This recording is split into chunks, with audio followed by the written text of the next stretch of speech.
Yeah, greetings to all of you, comrades, those who are joining us directly on this session. The likes of Brother Window, Sister Ama, Sister Kapua. Those will be joining us, and those also who follow our YouTube channel for our recording.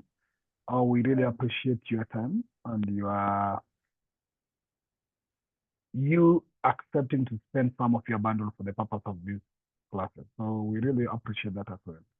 As usual, we will continue with our reading and our discussion of this book. We had an issue a bit, and there was a proposal whether we could move our class to Monday.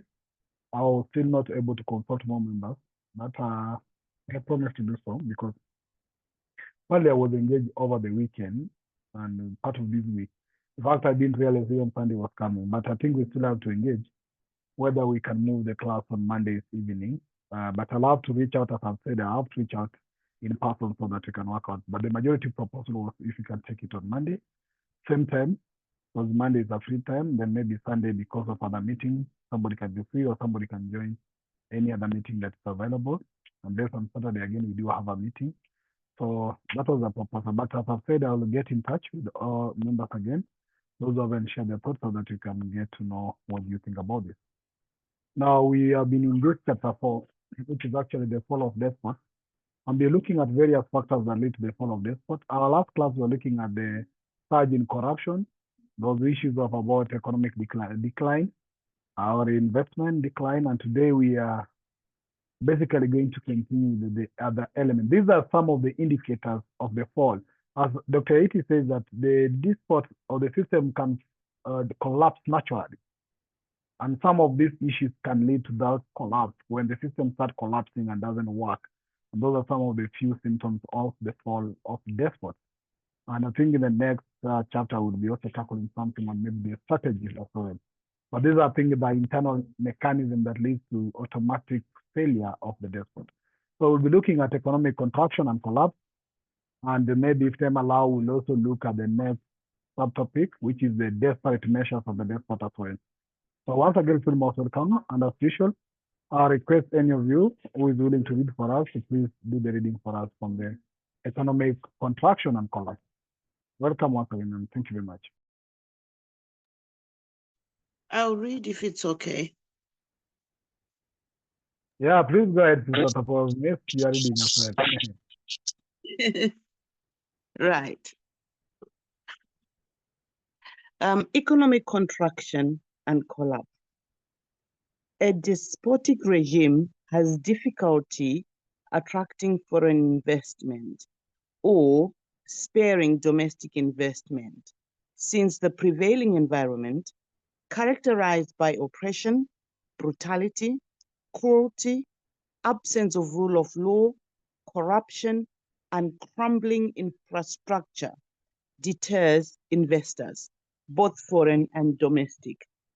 To fill in the investment gap, the regime is forced to rely more and more on foreign aid if it is not mineral rich. But foreign aid does not provide the key to self-sustaining growth. Foreign aid simply sustains governments in their pursuit of ruinous political and economic policies. It may even have perverse incentive effects. The more damage a despot does to the economy, the more he qualifies for even greater amounts of aid to alleviate the suffering of his people. To secure investable resources, the despot may resort to coercive apparatus of the government. Like the colonial state, the vampire state is extractive. In effect, there is little difference between the two, except the skin color of the operator. Under colonialism, resources and wealth were plundered for the development of metropolitan European countries. Can we move up? Little social and economic development occurred in the colonies themselves. Today, the tiny cabal of ruling vampire elites uses its government authority to exploit and extract resources from the productive members of society in developing countries. These resources are then spent lavishly on themselves by the elites and siphoned out of the country, a double whammy. As Ronald Robinson asks plaintively, what incentive does the peasant have to produce more when through taxation the surplus is siphoned off to be spent in conspicuous corruption? People become alienated. As the Nigerian scholar Claude Ake notes eloquently, most African regimes have been so alienated and so violently repressive that their citizens see the state as enemies to be evaded, cheated, and defeated if possible, but never as partners in development. The leaders have been so engrossed in coping with the hostilities which their misrule and repression has unleashed that they're unable to take much interest in anything else, including the pursuit of development. People lose faith in the ability of the government to provide basic services, housing, healthcare, water, and electricity, and jobs to combat corruption. As repressive rule continues with time, the mass of the people begin to regard the state and its organs with fear, suspicion, and cynicism. A growing sense of alienation and disaffection amongst the larger population sets in, and a huge credibility gap emerges between the people and the leadership. Those who control the state become increasingly insecure, repressive, and less responsive to the wishes of society. The economy limps along or contracts. The contraction is accelerated by the large-scale flight of the formal economy as people turn increasingly to clandestine economic transaction in the parallel or informal economy to keep their incomes and assets out of the reach of the vampire state. These are defensive survival mechanisms. The parallel economy is called Magendo in East Africa and Kalabule in Ghana, but everywhere its activities are similar. They involve hoarding, exchange of goods above the official price, smuggling, illegal currency deals, bribery, and corruption. With time, larger and larger segments of the economy slip out of the control of government, which soon finds that its control does not extend beyond a few miles of the capital. Thank you. Thank you, Sister Tapu. Let's take some time to critically analyze that text again. So from where it starts to where it is ending, what do we think about it? If you look at it critically, what do we read from here? What is our thought on this? As I've said before, we just don't read to digest everything, but we are capable of critically examining what Dr. It is putting here. Sometimes we can disagree, and sometimes we can agree with this text. So anybody want to go first, share something on this economic contraction on collapse? There's something you want to point at, something you want to highlight to us, or something you want to contribute to, please let me know. Anybody?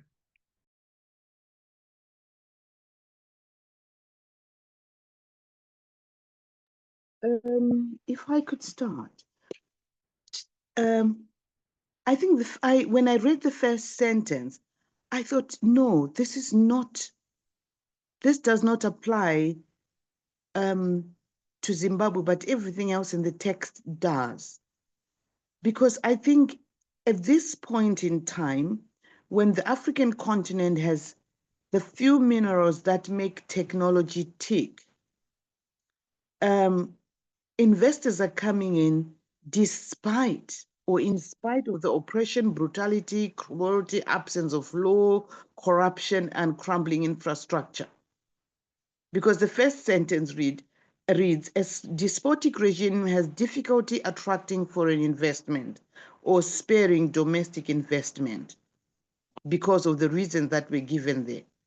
Because I find, for example, the Chinese and other people are overlooking the abuse of human rights and anything else because they can't find the minerals that they need anywhere else.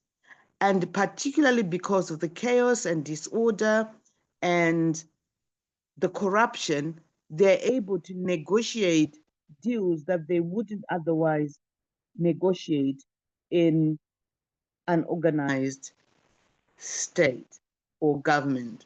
But everything else I find applies to my country, because if we're having more than 85% unemployment, but people are building houses, they're sending their kids to school, they're paying fees, they're flying around the globe, but they're in the informal sector. People are hiding things. And the government is trying to find ways of outing people so that they pay their dues. And they're raising taxes in order to meet their own bills in such a ridiculous way.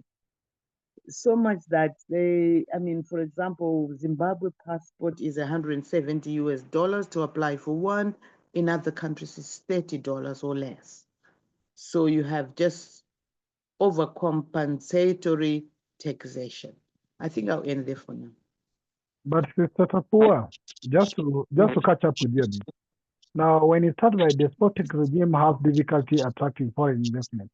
So, do you think this foreign investment is what make a country develop in one place? And really, these foreign investments, are they also just means again to take resources out of us? Because when you talk of foreign investment, what do you expect here? Probably investment from those same white countries, multinational and the rest and blah, blah. Do those characteristics of a foreign investment in a country shows that now that the government is good for the people and it's not a despotic government? What do you think about that? It's not even investment per se, because with the experience that we have in Zimbabwe with lithium being driven out of the country in loads and loads and loads of trucks, unprocessed, we don't quite see what we're getting in return. All we hear is there's been so much investment, but we don't see where it is, because for some reason, it doesn't quite get to the people and the services that the people need. So it's foreign investment on paper. It's extraction of minerals on paper. No, in real life, it's extraction of minerals, but the benefits do not cascade down to the ordinary person. So foreign investment in itself is just a dignified way of justifying looting. And this element of people running away from government, I think you have mentioned it, that when now the government becomes too much in terms of taxation, everybody will see government as something to defeat, to fight, and something like that. What do you think about that? Absolutely. That's what we're living. We have people who are trying to use the rule book against government because of the unreasonableness of the level of taxation. Zimbabwe is one of the most highly taxing countries in the world. And the number and the variety of taxes is just so mind-boggling. It's difficult to navigate. And that opens up corruption at all levels, because people are now believing that in order to have anything done, you've got to be paying someone something. Even if you were to try and do it yourself, you could, and maybe no one would ask you for a bribe directly. But it's now become part of the culture of the people to expect to pay. And that's sad. Okay. Thank you. Thank you for that. Anybody want to come in as well? And you can come in anytime since at the point you wish. Anybody else who want to come in?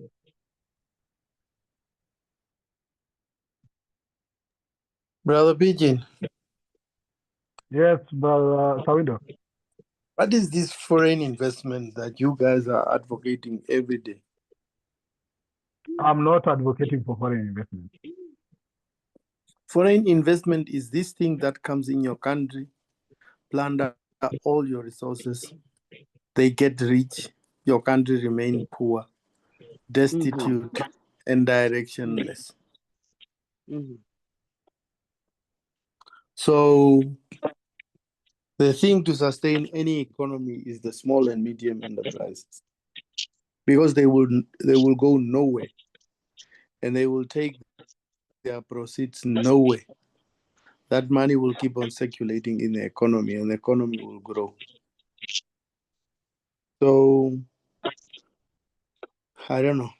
I mean, maybe we should scrap that thing from the African dictionary of foreign investment. It should not exist in our vocabulary. No, Sawindo, you're right. You're right, Sawindo, because when you talk of those investors, call them foreign investors, one of them, basically, I don't think they are foreign investors. They are foreign planners who just come to extract wealth and plan whatever we have. It's not investment. And if you look at how the government gives them incentives first, they have tax holidays, they have I don't know what and what, they're exempted from so many things, they are given incentives. But the struggling small businesses are not given incentives at all. They're heavily taxed. And when you have them, for example, some of the hotels you have in Nairobi here, built by Chinese or some people from abroad. One, I was attending a conference in one of the hotels. The entire food supply is not from Kenya. The entire food supply is already from South Africa. I don't know what from where. So the entire food supply that is eaten in that hotel is imported. Now, basically, what they pay to us is the workers. And even the workers in the country is only low-wage workers. The top management of that hotel is purely also from where they came from. And you realize that the person who gets the cut is not the country. It's the president or the minister of investment who allowed them to have their hotel there. So basically, you wonder what investment is it. If they go to the mining industry, what do? They extract all the minerals and the profit out. Then you're left with a situation like in Congo where we have so many industries with no investment at all in Congo. So the issue that a despotic regime is that which do not attract foreign investment. I have an issue with. In fact, I'll say the right regime should not attract those so-called foreign investors. If you have to invest, okay, let's invest within the black communities. Let's allow the citizens to invest in their country. And this idea of, I don't know what people think on the foreign investment, but actually I also don't have some positive approach with it because what as Sankara said some time back, there is nothing like foreign aid because there's nothing it aids us to. In fact, if it is something it aids us to, it aids us to so many loans and debts that then crumble our economies and bring us down.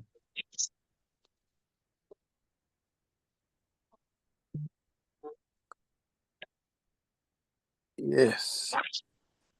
Yeah, I think that the first paragraph there, the last sentence supports what you're saying, because it says it may even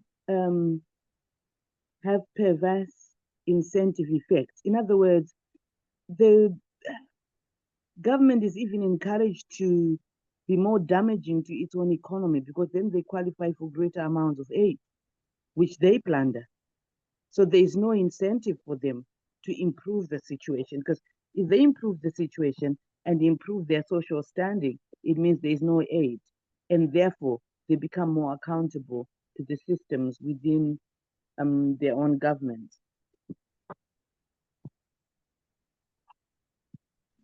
Okay, Sister Chisomo or Sister Ama, any of you want to come on this paragraph before we move to the next subheading? Any one of you?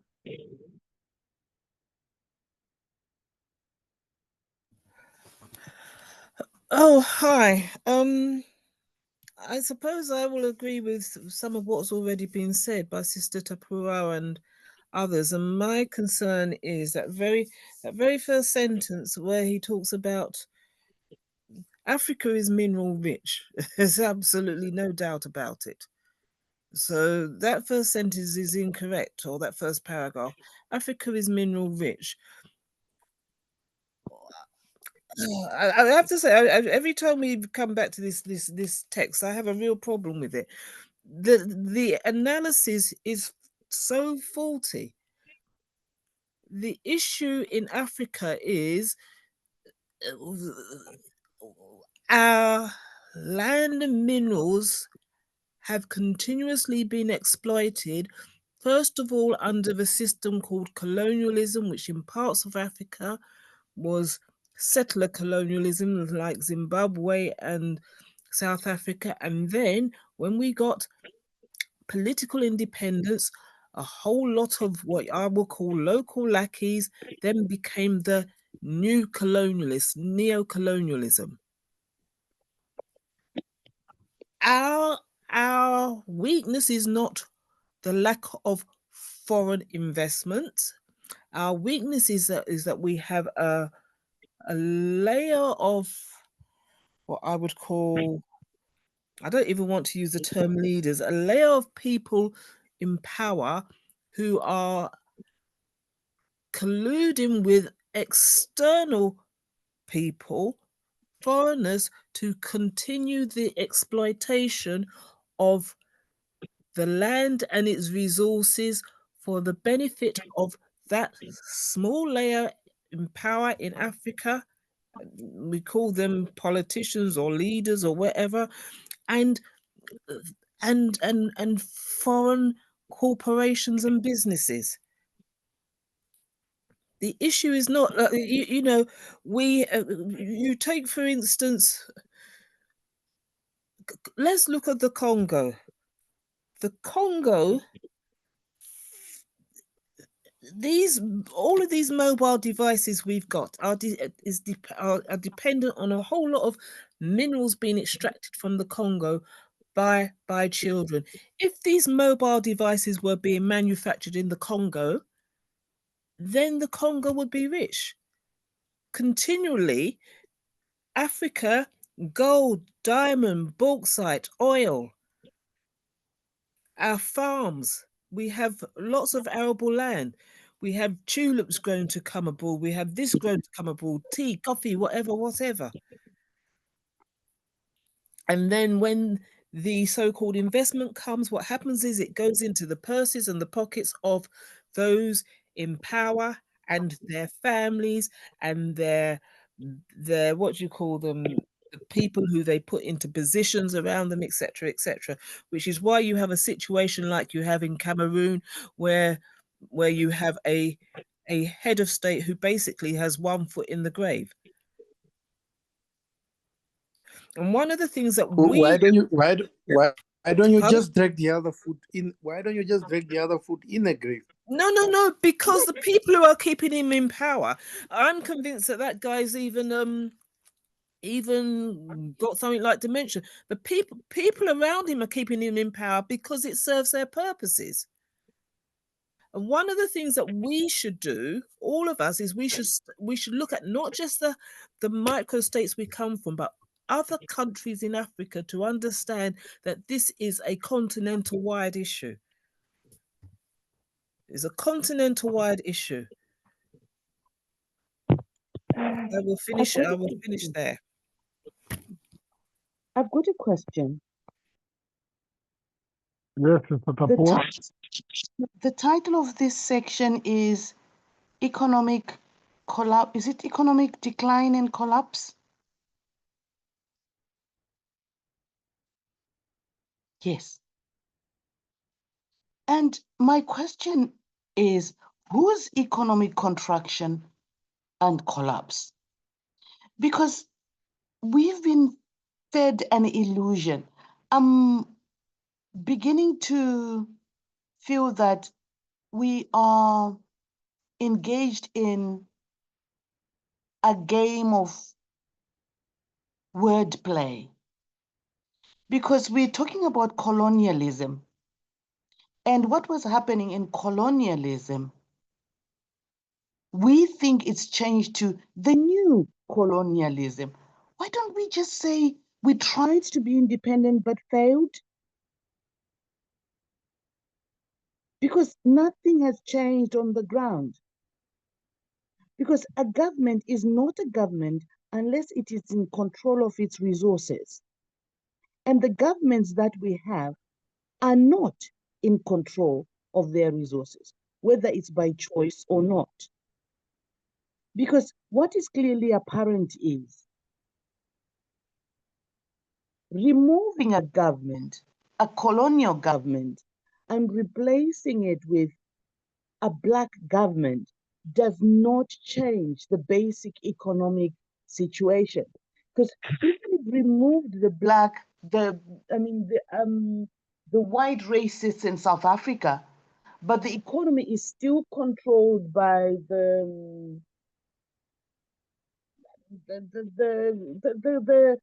big companies, the Guptas, I'm not sure which ones, those guys that are in control, nothing has changed for them. Nothing has changed for them. They've still continued to extract, but they're forcing us to use words like foreign investment, like companies. It's important for us to attract companies. Companies for what? Why? Sometimes I sit and think Zimbabwe was better in Rhodesia because the Rhodesians wanted to stay. The Rhodesians were building roads, building hospitals, building stuff. The only problem was they were discriminatory, but they were maintaining things. What we have done is run down the things. And now we're just handing over whatever we produce to the Rhodesians who are not here anymore. They've gone away, but we're actually looting on their behalf. So I think we need to, because I think sometimes our problem is lack of self-examination and anger. We're talking about this as if it's something that's been done by somebody else elsewhere. If we're truthful to ourselves and we say our independence struggles have failed, we have failed, then we can act. But if we continue to pretend like, oh, this or that, then we don't do anything. We're absolving ourselves from the problem, and yet we are part of the problem. Sister Tapua, Yes. Brother Pigeon. Sister Tapua is Yes. right. Our struggle for independence has failed. But the situation did not remain the same. It has definitely changed from bad to worse. Mhm. That's maybe why it's called neo-colonialism. Maybe. And our leaders in charge are the instrument for the extension, the insurance, and the long life of neo-colonialism. They are not there to keep neo-colonialism. They are there to make sure neo-colonialism continues so that they can continue looting and enrich themselves.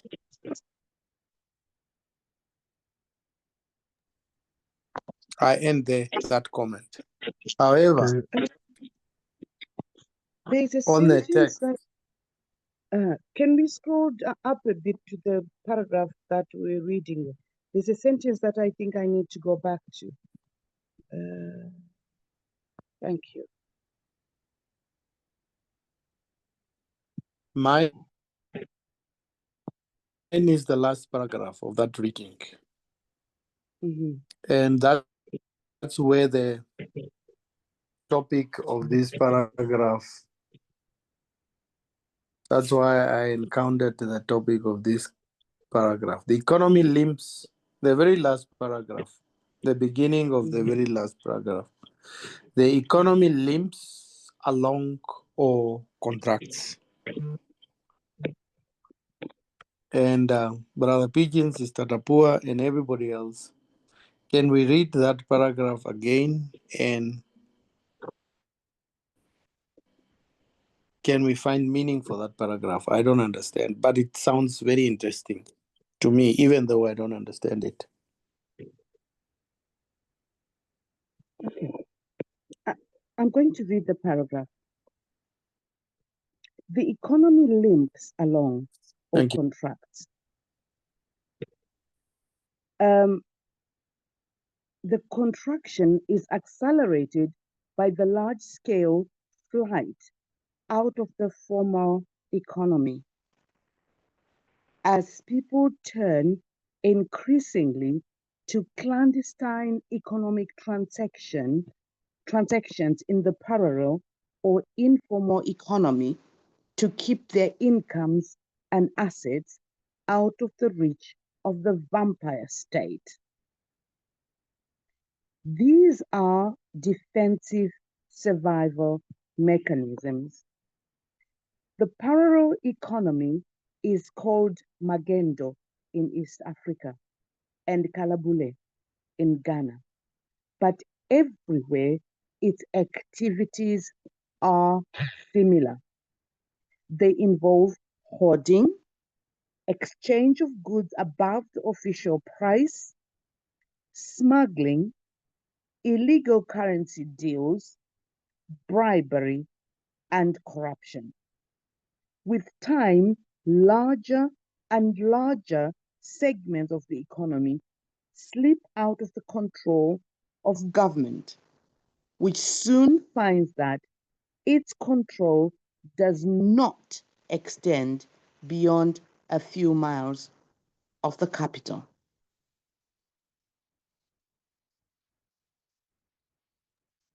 Brother Yes, Pigeon. allow me to explain the word magendo. But Sawindo, you can go ahead. Yeah, no, it's fine. I wanted to ask you if you have got an idea of what those two terms are. Now, magendo is that, you see, for example, in Africa today, most of the very rising economy is the informal sector, the so-called self-employment. But the government, most of African states, have a proper framework to tax the formal sector. Because you know the process of taxation, how sometimes it goes. Either those with a salary who are getting deducted from their salary are the people pay tax. Now, in the informal sector, some businesses do not go proper registration system. So, like another friend of mine operates a barber shop where sometimes I go, but it doesn't have a license for the business permit for the last 3 years. But what happened is that the county government of Nairobi, for example, have what they call the county askaris.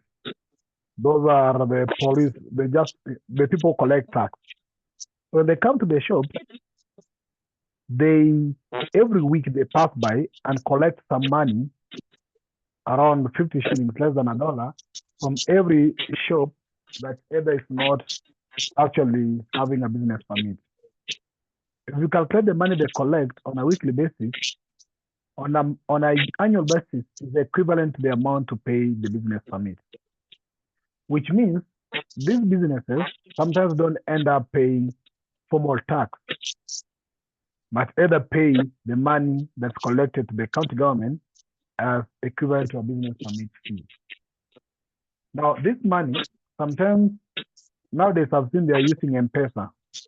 The M-Pesa, it means that the county government has a one unified mobile account.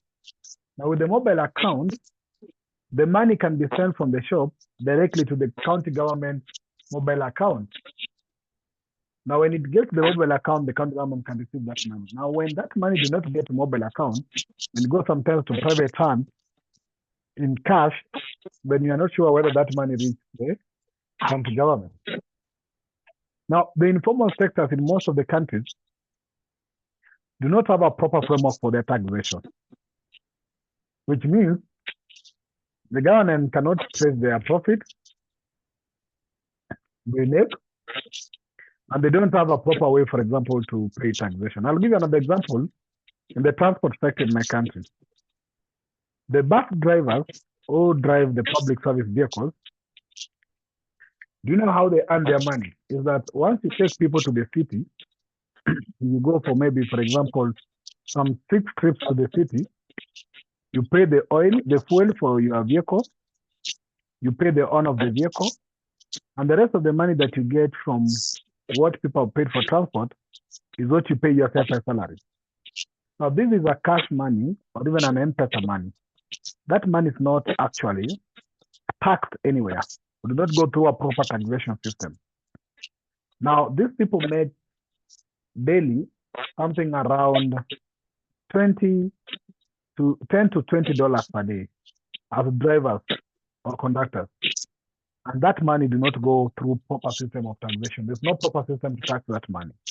Now, that money means it slips from the normal taxation or the normal tax base. Of course, these people will be paying the VAT through the businesses or what they purchase in supermarket. But the initial income tax, they don't pay it. Now, magendo is where now people do businesses illegally. That's what we call magendo, an illegal business, which means you can't be importing things from Tanzania, but you don't go through proper import channel. So you either sell legal things, but using illegal routes to beat taxation so that you don't pay it. And sometimes you can also be selling illegal things, which either do not have standardization mark, or they are not approved as quality things in the market, or they are totally not allowed to be sold. So those elements doing what you call magendo, which is illegal businesses. Now you see what is involved at says. One is that when you're doing the magendo, also whatever you are selling do not go through the mainstream taxation channel. But of course you pay bribes to any other officers who are actually overseeing or supervising whatever you're taking in. So that's what is called magendo. But let me pause there first. Thank you. I'm looking at the first sentence in that paragraph. The economy limps along or contracts. Most African countries that have come to my mind, including my own country, its economy, I'm not sure whether to even say it's limping on. Yes, it's limping on, and it has contracted. I'm thinking of the South African economy.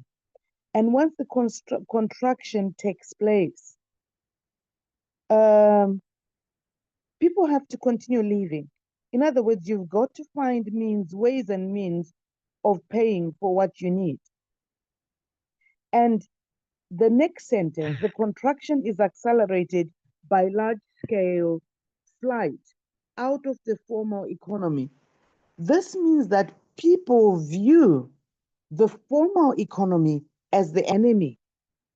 And the people who are guarding the formal economy is government, which is why the last word in that sentence is really important, because the writer calls it a vampire state. And this is what I feel is happening in our economies.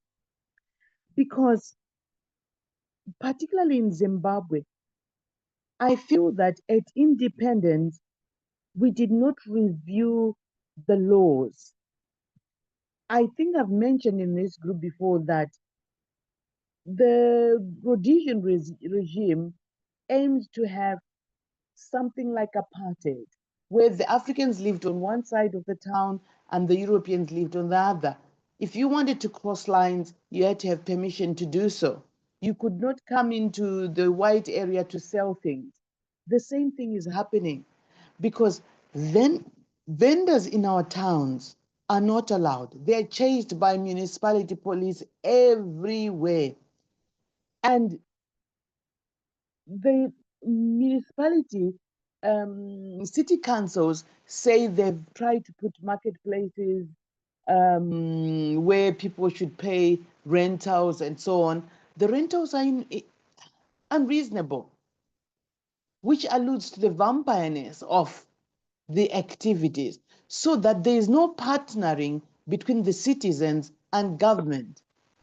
People do not feel proud of their own government, partly because we're coming from a tradition where we were opposing neo-colonial governments, and people are finding it difficult to adjust to supporting the new government that's there, and partly because they view them as vampires, because those who have contributed have not seen the return.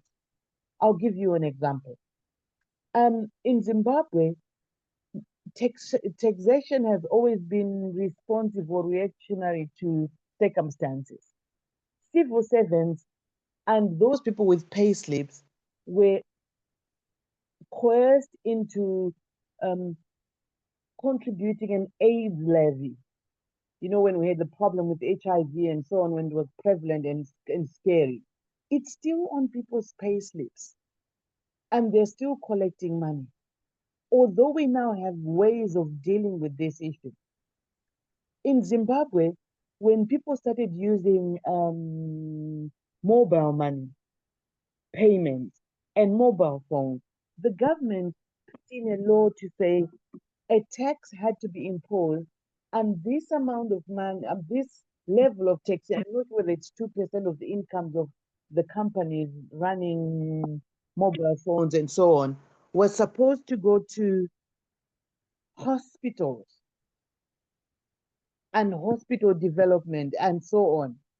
And just about 3-4 months ago, we were told that. Hello? Can you hear me? Hello? Yes, we can hear you. We can hear you, sister. All right. Right. People were told that about, I might be wrong with figures here, 37 million or something was collected between the inception of the program and in the first year. I did not say anything. Sorry? Right. And people could not explain how the money was used. Our hospitals are still continuing to deteriorate. And it is only when people start making noise that there is some move. But otherwise, the vampire state is the problem, because people don't feel like they're partnering government, that we're independent. This is our own country. We're still in the mode of fighting because we're not getting the benefit. I think I'll stop there for now. Thank you. Brother Pigeon, Yes, Awindok? after independence, no laws were supposed to have changed because neo-colonialism wouldn't have a place then. So the status quo had to remain. Independence is attained, but the status quo had to remain. So all African leaders after independence, they have sold out. There was an interview today in one of the local channels here in Namibia. The family of slain liberation activist, it was a white man, Anton Naboski.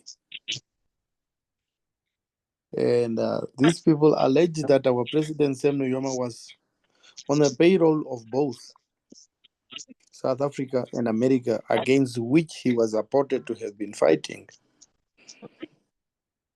So this is a complex issue. And only Sister Tapua can rescue Zimbabwe, nobody else. The rest of them have sold out. Thank you. Okay, Sister Chisomo, you haven't spoken on this topic. Are you willing to share some comment on this?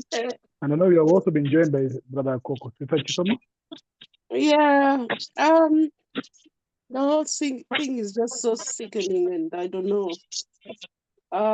It's systems upon systems upon systems that have developed since all this independence stuff. Because like we're all agreeing that the initial leaders that got us into independence, it seemed like a clever idea at the time, but we fall short of so many other things. And we don't know exactly what the agreements were. The only one that erupted for us to then understand that something didn't go right with these negotiations was when Mugabe fell out with Britain. That's when we started hearing what actually went on and that the agreement hasn't been fulfilled by one side or whatever. The same thing happened with Idi Amin. The same thing happened with Mandela. So, because these guys didn't tell us exactly where they started from and the way they left us, these things. So we're trying to manage things that we know nothing about. The current leadership has no clue what it was about. They just adopted things that they don't understand. We talk about constitutions that they don't understand, which were just copied and pasted around the continent. Even after copying and pasting, they did not apply to each individual case. If something was done in Ghana, there is no way that constitution would work in places like South Africa and Zimbabwe, or even Malawi, because the situations that got out of whatever the situation was were different, and the negotiations were also different, done by different individuals.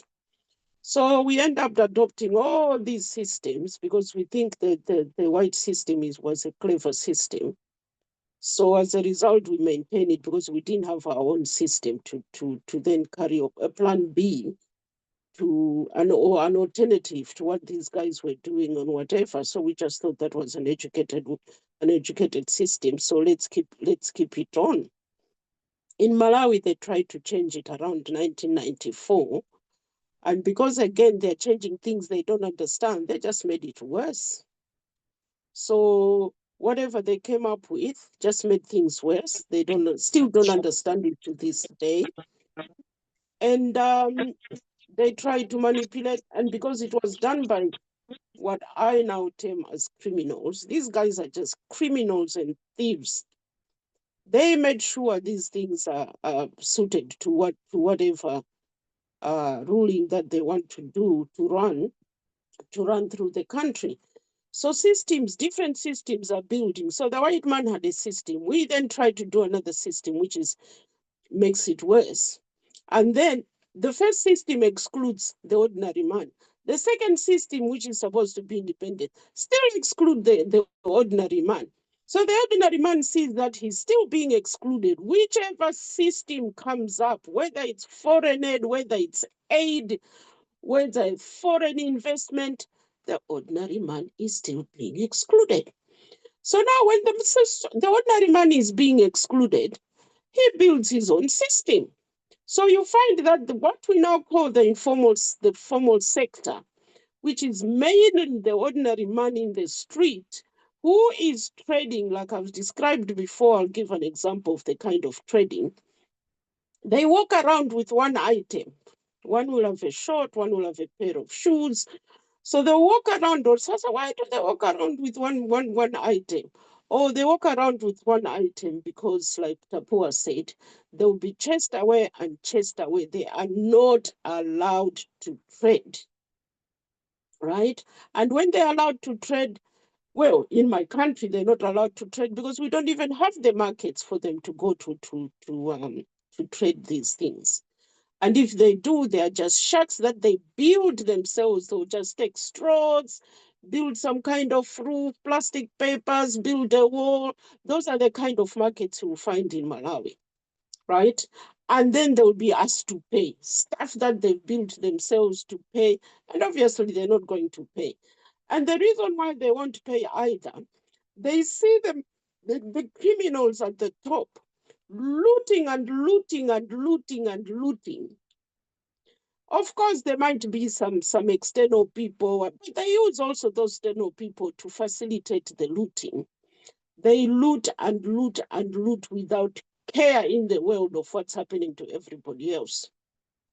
So they see them doing, they don't find the reason why they should then pay them, whatever you want to call it, tax or license or whatever, when these guys are looting so much and I'm only selling a piece of chicken and they want me to pay this, and that. So they've come up with their own system as well.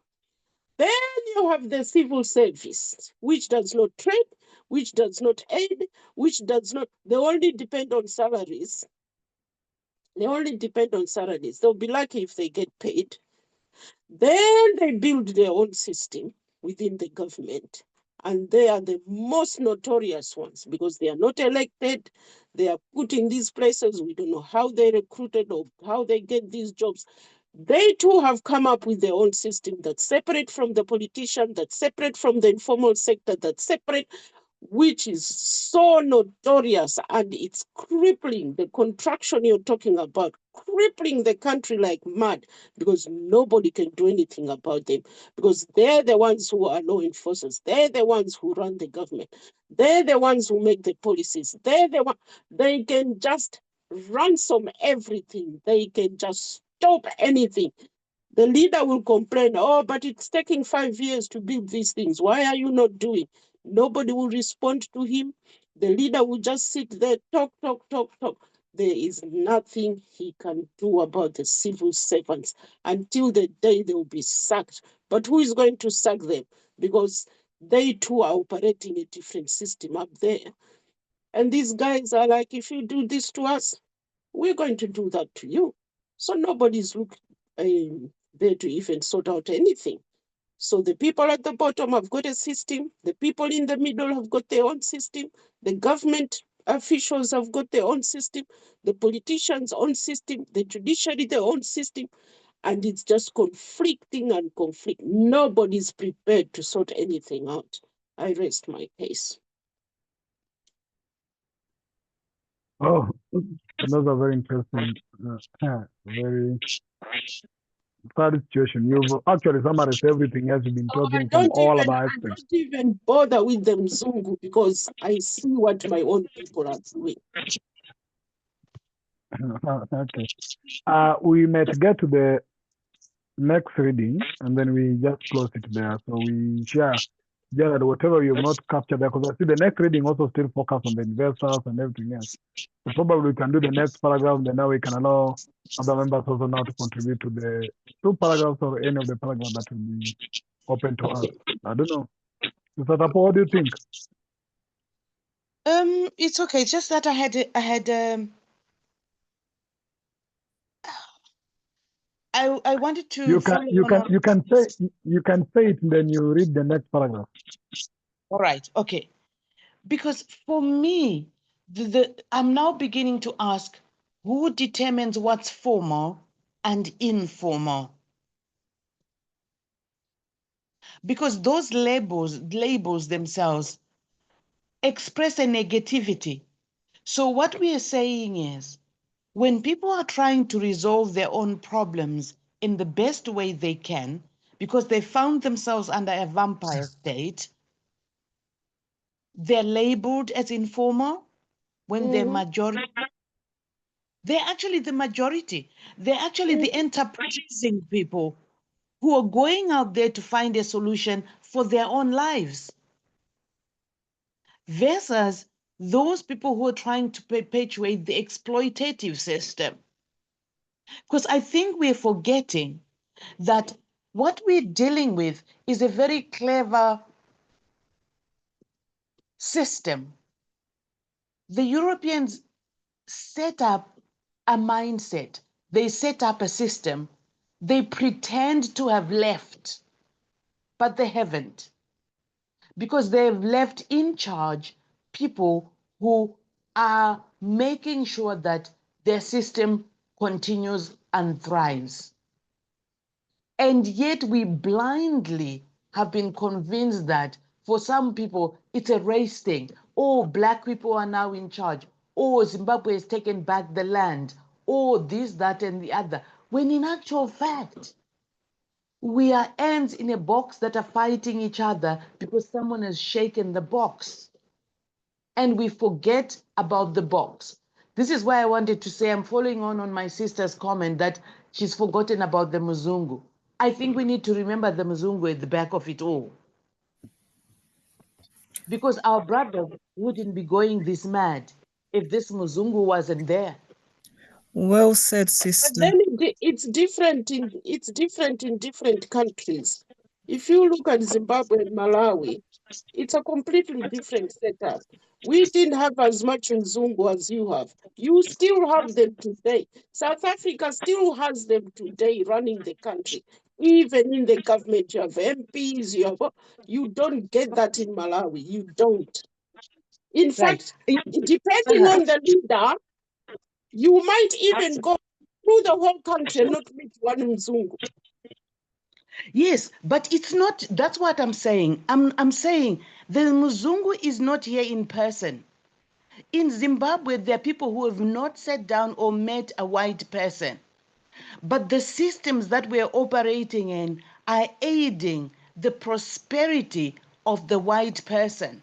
And we are allowing them. We've had 2-3 leaders who have been defiant to these systems you're talking about successfully. My question is, why are we allowing them?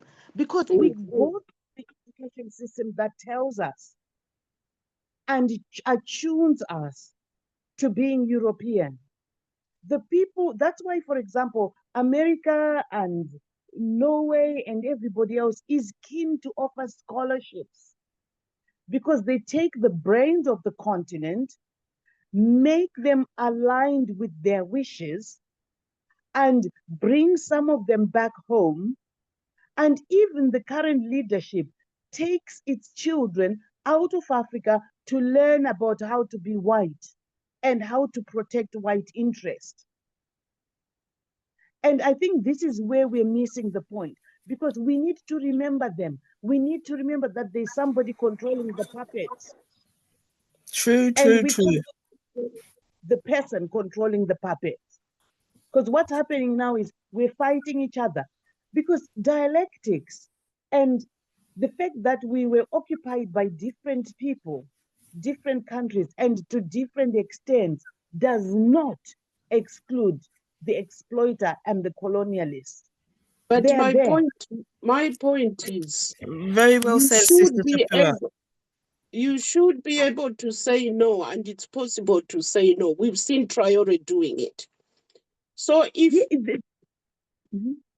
like I say, in Malawi, we've had 3 that have done it that way, and we lost 1 because of it. So it's possible to at least limit it, reduce this, but you're taking part even more than the Mzungu himself. You're actually encouraging the Mzungu to do what they want to do. You want to be part of that system. You are selling your people just to, I don't know. I really don't know. No, this is where I'm saying the Mzungu is very clever. Because, like Chinua Achebe says, then they've convinced our brothers, and our brothers have told them about our systems, and they're leading in how to exploit them. So that what we have here is people who have forgotten that Europe developed at the expense of other people. And they still want us to develop to the extent of Europe. But who are we going to exploit? We've got to come up with our own systems that work for us. And we cannot do it. They cannot refuse. Because, my sister, you are woke. You now understand. But there are people out there, and I remember the days when I wasn't, when I thought being African is bad. Africans can't rule themselves. Africans are ignorant. Africans are this. There are people out there who have been so brainwashed to think that we can't do it. But we've been made to not do it. And until you wake up to see how the system works, until we get somebody who's got courage, which is why Kwame Nkrumah said, Ghana cannot stand on its own as an independent country. And we're still there. Malawi is trying to sort its own little problem out. South Africa is trying to sort its own little problem out. Zimbabwe is trying to outpace everybody else and saying we will welcome American goods without tariffs, when everybody else is being having tariffs imposed.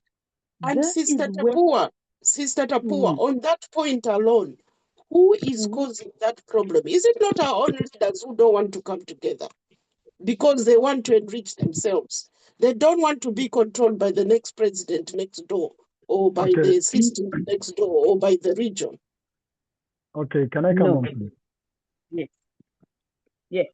No, I think we might be a bit away from the current reading, but we are also right in context of what you're discussing. But I'll say that, of course, just to be of both sides, the problem we are facing is both internal and external. The only problem we have is when we limit the extent of our problem. Those who think that our problem is only internal and not external limit the level of consciousness. And those also who think that the problem is only external and not internal also limit their level of consciousness. Basically, the problem we are facing is both internal and external. Amen. So just to assure both sides is that, yes, the people of Malawi are a problem, but also the white and the former neo-colonial whatever is still a problem of Malawi, either directly or indirectly. So you cannot see the direct impact, Sister Chisomo, you cannot see the direct impact, but that do not limit Malawi from also having some external reasons that cause the problem they have. It doesn't have to be plain. If I can explain that bit in terms of Malawi, like I keep saying, in Malawi we change leaders almost every 5 years. So you find that the one I've given examples of 3 leaders who would say no, and they mean no, right? And simply because they were coming from the diaspora and they've worked in the diaspora, they know how it works. They've worked with all these people at that high level. So when they're in Malawi, they say no, full stop, and it worked. But what then happens is, because they are saying no, the ordinary person and the crooks then start campaigning them. Oh, they're causing these problems. They're so causing Mzungu problem. They're causing Mzungu problem. They're now colluding with that Mzungu, and then they oust this one who is saying no. Then comes in the one who wants to work with the Mzungu. So they flip the whole thing back again. And then we are back, like currently, we are now back in a system of the Mzungu collusion. Then now we want them out because we've realized, no, actually, that one is the better one who says no. That's why they're calling the guy back. But whether they're going to flip it back again, I don't know. Now, Sister Chisomo, that is a clear explanation of both internal and external interference. And this is what you don't want to limit us. And that's what Sister Tapo is also saying. So I think for us to be very all forward in this conversation is that the problem of Africa, irrespective of where you are, is both internal and external. So we cannot say that solemnly the problem of Africa is only internal. Neither can we say the problem of Africa is entirely external. It's both ways. It's both internal and external. And I think we agree on that. If we agree on that, then we can continue the conversation. Yeah, we agree. Okay. So let's continue the conversation, but we must be conscious even as we are doing our conversation that we are looking at any point here from both internal angle and external angle, not only one-sided. So let's look at even if the presenter tried to present it as if the problem is one side internal, but we are conscious that the problem is both external and internal. The author might tend to favor the external at the expense of internal, maybe because of also the influence of where he stayed, or might sometimes favor the internal at the expense of external, but we as critical, conscious Pan-Africans must always look at the problem from those two angles, not one-sided. If that's okay, then maybe Sister Tapua, you can just have this short reading, then we just wrap up all our conversation from where we started and any other thing we can do with that. Okay, that's fine. Can you show me? Okay, right. Desperate measures.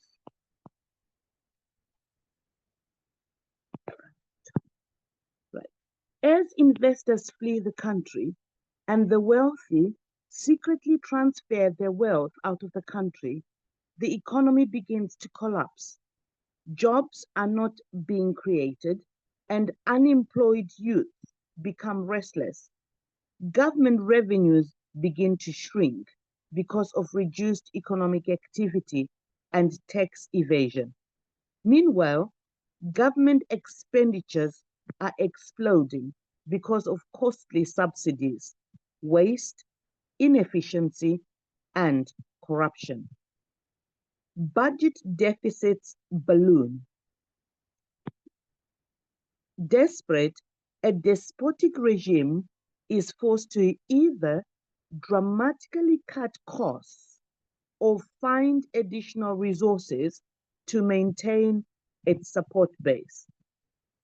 But cutbacks in payrolls, benefits, and subsidies could provoke a blowback and ignite civil unrest, as occurred in Mozambique in September 2010.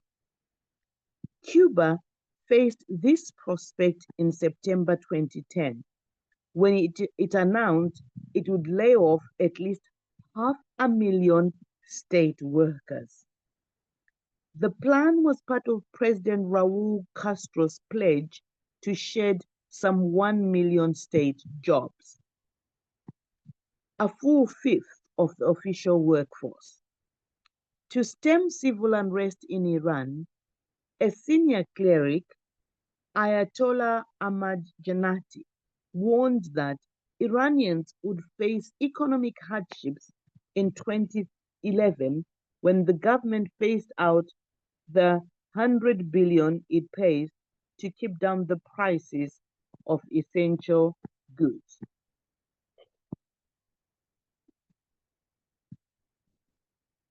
To secure additional resources, a despotic regime might resort to dramatic measures. It might print money, which will fuel inflation. It might seize any foreign-owned property that is left in the country, or it might simply rob people of their life savings through fraudulent currency changes. Yes, Sister Tapua, can you just read that currency changes? Just read that part of currency changes. Okay. Or it might simply rob people of their life savings through fraudulent currency changes. I'm requesting you read the subheading of the currency changes so that we can just tie that currency changes to this conversation because it's coming to the end. Yes. Currency change is the most insidious tactic that a despotic regime in dire needs of funds may resort to. It is devilishly designed to steal the people's money. In recent times, this tactic has been employed in Ghana in 1982, Nigeria 1984, Zimbabwe 2006, and Northern Korea 2009. In Zimbabwe, the Mugabe regime repeatedly turned to the printing press to finance its obscene budget deficits, with the result that inflation was raging at the rate of 1,200% per year in 2006. A piece of chicken cost over 3 million Zimbabwean dollars. Eventually, Zimbabwe's currency collapsed in February 2009 when the inflation rate hit 6.5 quindecillion. I can't read that. Right, can we scroll up, please? Thank you. Zimbabwe's currency collapsed in February 2009 when the inflation rate hit 6.5 quindecillion, novemdecillion %, 65 followed by 107 zeros. The currency was replaced by the US dollar and the South African rand. On November 30, 2009, Chaos erupted in North Korea after the government of Kim Jong II revalued the country's currency. Please scroll up. It drastically reduced the amount of old bills that could be traded for new, which wiped out personal savings. The revaluation exchange limits triggered panic and anger, especially amongst market traders who had kept their profits and savings in old North Korean won. The revaluation replaced old 1,000 won notes with 10 won notes, but strictly limited the amount of old currency that could be exchanged to 100,000 won, which at the then black market rates amounted to $40. All North Korea currency that individuals possessed in excess of that amount became worthless under the revaluation. That's wild. Amid widespread protests, the limit was raised to 150,000 won in cash and 300,000 won in bank savings. That's crazy. Yes, thank you. So that will mark the end of our reading for today. We just have to engage on those texts a bit. And let Brother Coco to come in first. Brother Coco, as an economist, there are a few things here that some of us might look at a layman language. But here is an economist who is trying to pass some of the knowledge to some of us who might be very layman in economics. But you can help us point out some weakness, some changes, or what do you think about the general text, especially the one that have been read when you are here. Brother Coco?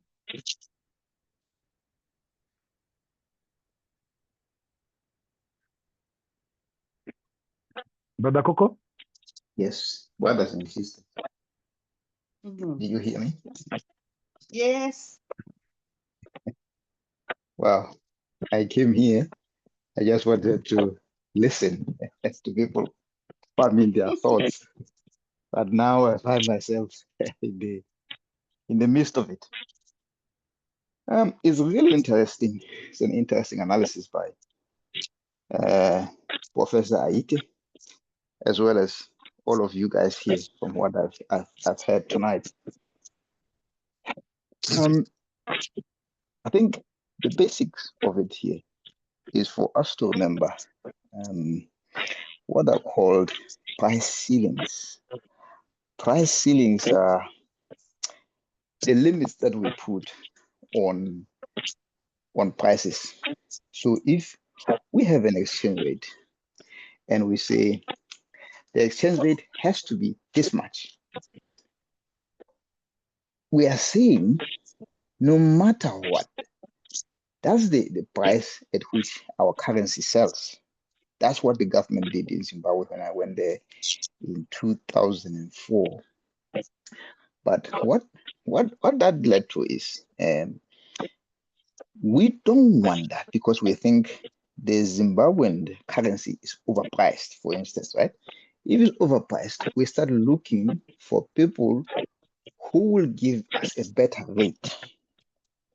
This is the condition that leads to black market. If you have heard of black market, I don't even know why they call it black market.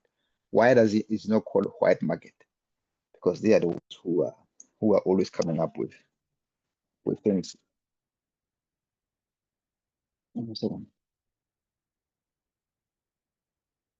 So black market rate is what happens once the exchange is not functioning properly. Then this is what traders who are trading at a cheaper rate, and they are making money out of that. But the government will want everyone else to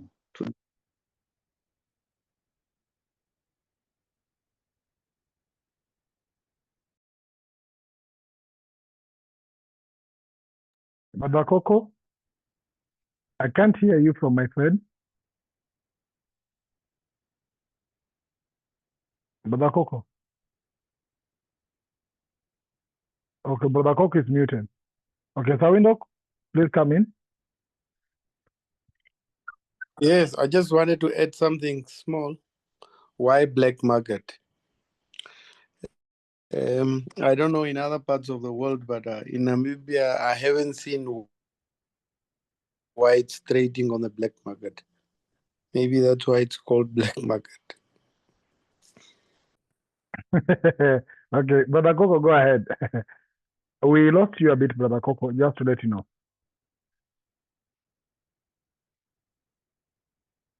Brother Coco?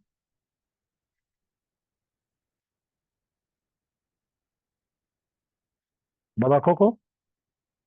Okay, I think we can Can go I ahead. comment on the black market? Okay, Sister Chisomo. Yeah. In fact, when I say Mzungu, in my country, our problems are Asians.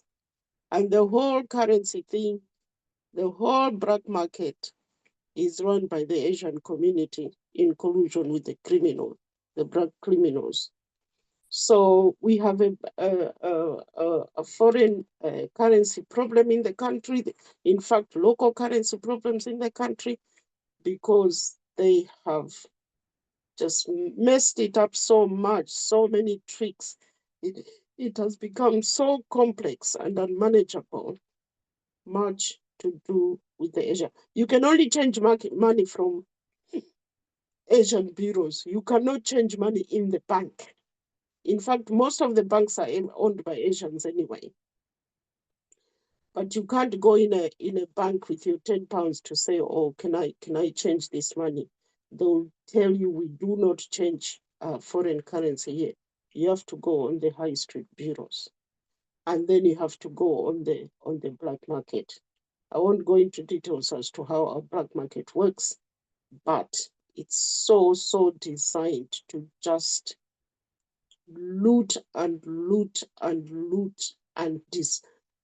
disadvantage the local person, because the more this currency is played around with, the local person has no access to it, not even the local currency. Thank you. Thank you, Sister Tapua. Brother Coco, I'll come back to you, Sister Tapua. I'm going to the first sentence of currency changes.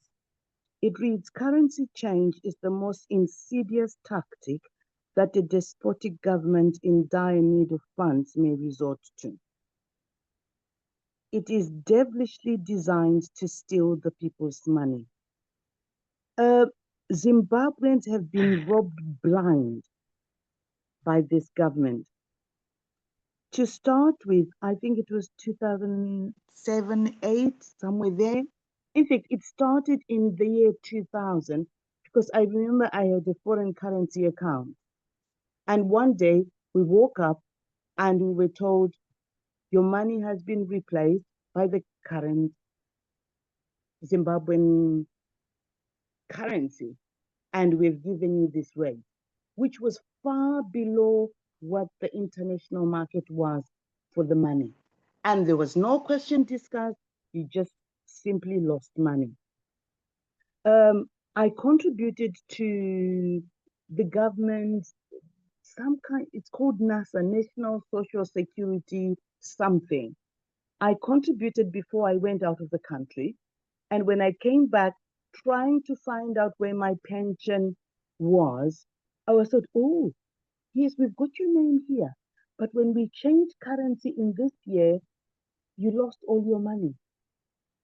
And I'm going, what?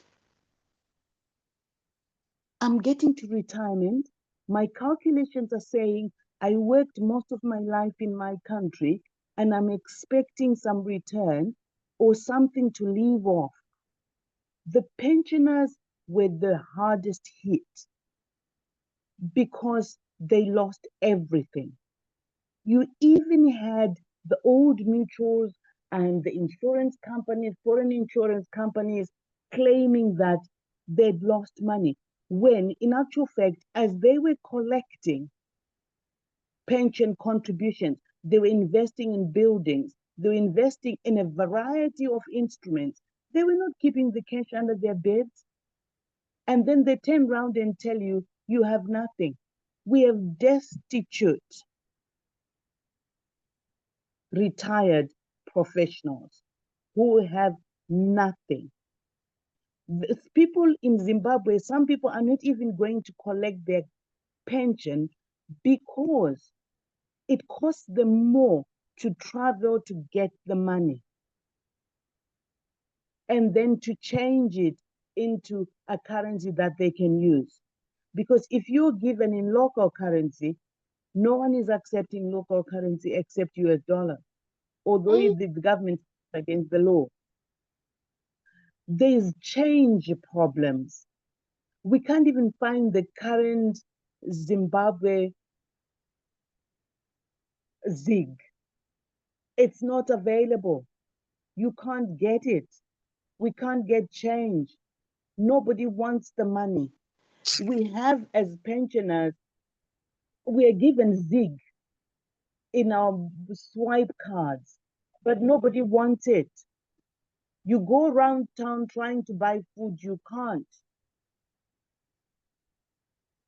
The government says it's against the law, but when you go into the supermarket, the guy says, oh, the machine is not working. The swipe for ZiG is not working. Or you can stand there and wait and maybe hope by the afternoon will be okay. It's a nightmare. It's killing people. People are literally dying of strokes and heart attacks and stress. It's just crazy. And they've not only changed currency once, they've changed currency several times.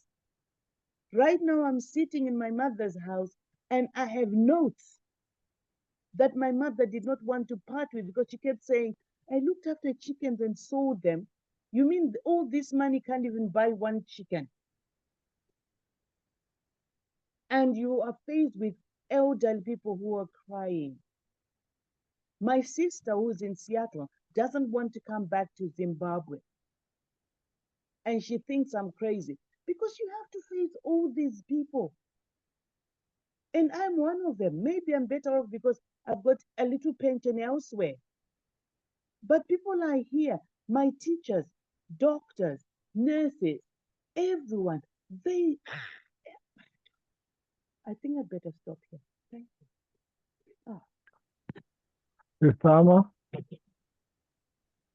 Sistama, please come in.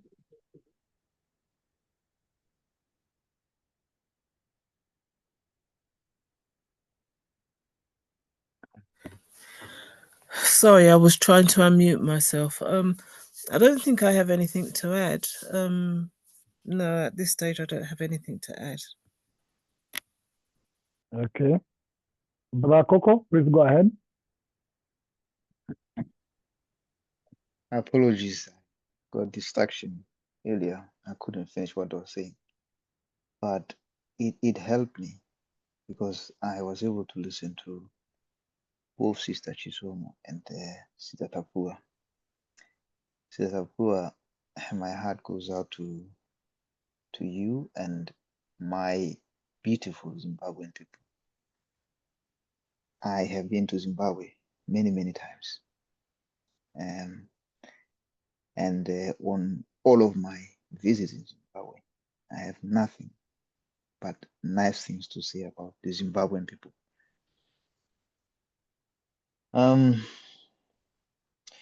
What we are seeing here is the collapse in confidence in the government as an authority issuing currency. And that is a fundamental flaw in the monetary system that prevails in that country. So allow me to pare it back a bit to say currency or money is in itself useless. It doesn't have any intrinsic value. That's what we say in economics. But is there to represent the amount of goods and services we can buy with that. But to be able to have that confidence in that currency or that piece of paper, the people issuing it as legal tender have to have a standing, have to have some credit worthiness. People have to trust them that these people, when they say this money can buy this much goods, it will buy this much goods, even in months' time, or even 2 weeks down the line. But once the currency collapses and the value is uncertain, it's saying the people do not trust your word as a government. They are saying 2 days down the line, we know this currency will not be able to buy a loaf of bread. Okay, that's why then we are talking about the inflation. Inflation comes about as a result of people asking for more money for the same product. If you are buying bread for 26 today, and tomorrow you're buying the bread for 46, that's 100% inflation. Okay, but in this case where we are saying numbers we don't even recognize, quindecillion, novemdecillion, it means today you buy bread for 26, tomorrow you're buying that same bread for 1,000,006. Then going back to the first sentence where it says how the government makes money out of people. Sister Shizomo has already given that example, a clear example where the government has actually confiscated their money. So this is like the extreme end where the government can intervene and actually take your money away from you, and it doesn't give you anything back in return. So that is a direct one. But in other cases, the government will take your money they will borrow from you, for instance, sell what is called government paper. All right. And that government paper has interest that you think you're going to get money from it at the end or the maturity of that paper. But if the government continues to print more money, that paper that you're holding, you know that at the end of it, when you sell it back to government, what you are getting is no longer useful. Then the currency collapses in that case. But the government, because they print useless paper, and for printing that useless paper, they know they can get goods and services out of that. They get what we call seigniorage. That seigniorage is sort of a tax, it's an inflation tax, because they are the only ones who have the authority to print money and buy goods and services with that money. Okay? Can I make that clear again? Not everyone can print money and then get the goods and services out of that money. But the government is the only one that can do that. Okay? But once they start abusing that system, then the currency depreciates faster. The value of the currency depreciates much faster than anywhere else. It happened after the Second World War in Germany when the Deutsche Mark lost the marks. They were then called marks. They lost lots and lots of value because at that time, the German government was meant to pay reparations for the war after they lost the war. Nobody trusted that they had anything because everyone else of the Allies and the Soviet Unions, they had taken all the assets of the German government. So the German government did not have money and nobody trusted them. Number two, Germany was seen as an aggressor in this case and they had lost the war. It meant as an issuing authority, they did not have credibility. It collapsed. The same thing happened in Argentina. The same thing happened to Mexican pesos. And the same thing happened to the Zairian franc under Mobutu.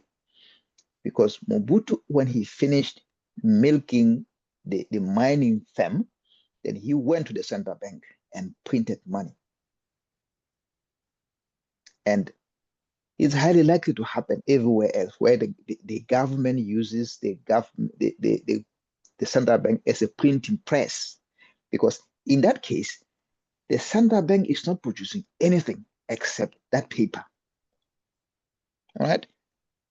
But money, what do we say? We said it doesn't have an intrinsic value. It only represents what money can buy for you. And going back to the barter system, under the barter system, you give me a sheep, I give you a goat. It's something that's clear. We know we can value those things and say, okay, when I have a sheep, I don't want the sheep. Or maybe I have a male sheep and I don't want male sheep, I want female, an ewe. In this case, we can agree. How do we do this? Maybe you can give me an ewe and a lamb, and I can give you a ram. It's a barter system.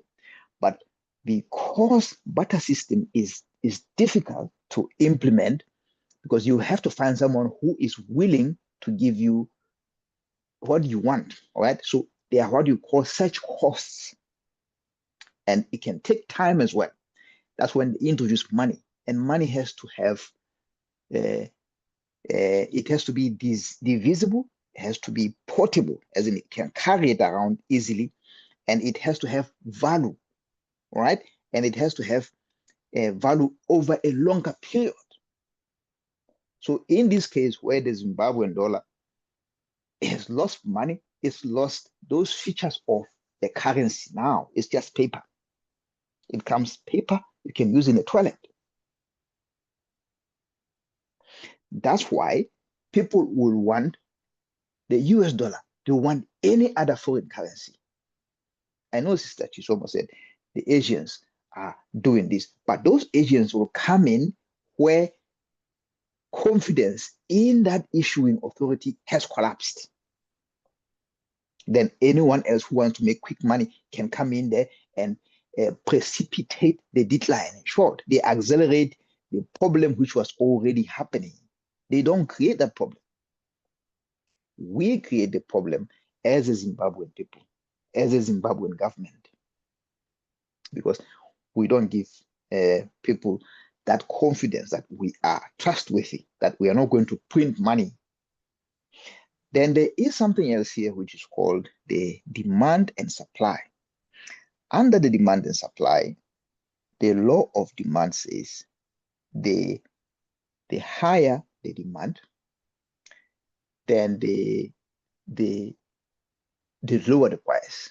So is the higher the demand, that if people are asking for a lot of things and are really demanding that thing, then its price goes up higher.